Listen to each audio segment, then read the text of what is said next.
Barattoonni baay'een sirriitti dubbisanii qophii hunda xumuranis qormaata jalqabaa akkuma xumuraniin garuu dogoggora kanneen lamaan hojjechuun qormaata itti aanu ofumaan balleessu. Kanaaf isinis qormaata tokko erga xumurtanii kan itti aanu sirriitti hojjechuuf dogoggora kanneen lamaan sirriitti irraa fagaachuu qabdu. Tokkoffaa dibeeti. Barattoonni baay'een akkuma qormaata xumuranii bahaniin alatti walitti qabamanii falmii ajaa'ibaa kana eegalu. Atis itti dabalamta. Kan barataa tokko ammoo sirrumatti nama ajaa'iba. Hanga wal lolanitti waliif falmu. Falmiin kunis normaalii fakkaachuu danda'a. Garuu qormaata itti aanuuf sammuu keessan irratti miidhaa guddaa qaba. Haala kamiin kan jedhuuf qormaata itti aanu irratti shakkii uumuu, dhiphinaa fi yaaddoo dabaluu, nageenya sammuu balleessuu fi ofitti amanamummaa qabdanis akka shakkitan isin taasisuun dhiibbaa isin irraan ga'a. Deebiin keessa sirrii ta'ullee falmii sana booda tarii nan dogoggore ta'inna laata moo irran darbe laata jettanii waa yaaddaniif sammuun keessan tasgabbiin argata. Sana booda sammuu tasgabbii hin qabne kanaan gara qormaata itti aanutti deemtu. Kun ammoo ga'umsa keessan sirriitti gadi buusa. Hunda caalaa ammoo qormaata sana duubatti deebisuun deebii keessan jijjiiruu hin dandeessan. Kanaaf mormiin maaf barbaachise?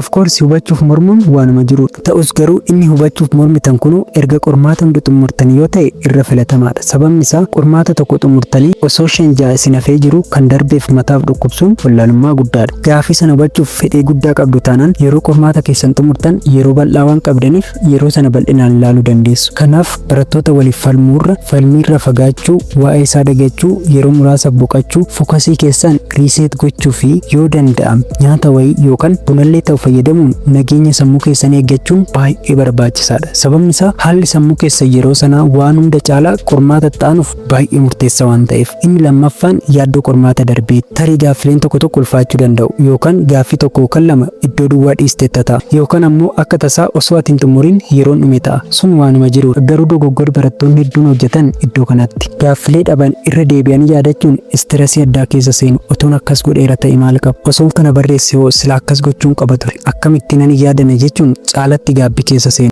Dhugaadha nama aarsa namatti dhaga'amas. Ta'us garuu qormaanni sun darbeera. Yaaddoof dhiphinni kamiyyuu qabxii keessa sirreessuu hin danda'u. Haa ta'u malee yaaddoof dhiphinni kun qormaata itti aanu irratti dhiibbaa guddaa uumu. Kunis inerjii keessan qisaasessuu fi ofitti amanamummaa keessan ajjeesuun qophii keessan irratti dhiibbaa guddaa geessisa. Kanaaf maal gochuu qabdu? Wanti ta'e ta'eera. Xiyyeeffannaa keessan gara qormaata itti aanutti jijjiiruu, inerjii keessan iddoo itti barbaachisutti qofa fayyadamuu, immooshinii keessan maaneej gochuu fi fookasii keessan pirootekti gochuun qormaata itti aanuuf sirriitti of qopheessuu qabdu. Qormaata jalqabaa irratti dogoggorri uumamullee dogoggorri sun qormaata itti aanu irratti akka deebi'een dhufu of eeggannoo taasisuu qabdu. Dhugaa dubbachuuf qormaata irratti eenyumtuu ni dogoggora. Dubbiin jiru maafan dogoggoree miti. Dogoggorri sun lammataa akka hin uumamne qormaata itti aanu irratti sirreessuu fi yaaddoof dhiphina isaan wal qabatanii dhufanirraa of fageessudha. Sagantaan har'aaf qabadhe kana fakkaata. Yoo isinitti tole viidiyoo laayikii, namoonni chaanaala haaraa taatan immoo sabiskiraayib gochuun maatii ta'uu dandeessu. Akkasumas viidiyoo hiriyoota keessaniif sheer gochuun dagatina. Qormaata keessaniif carraa gaarii isiniif haa ta'u.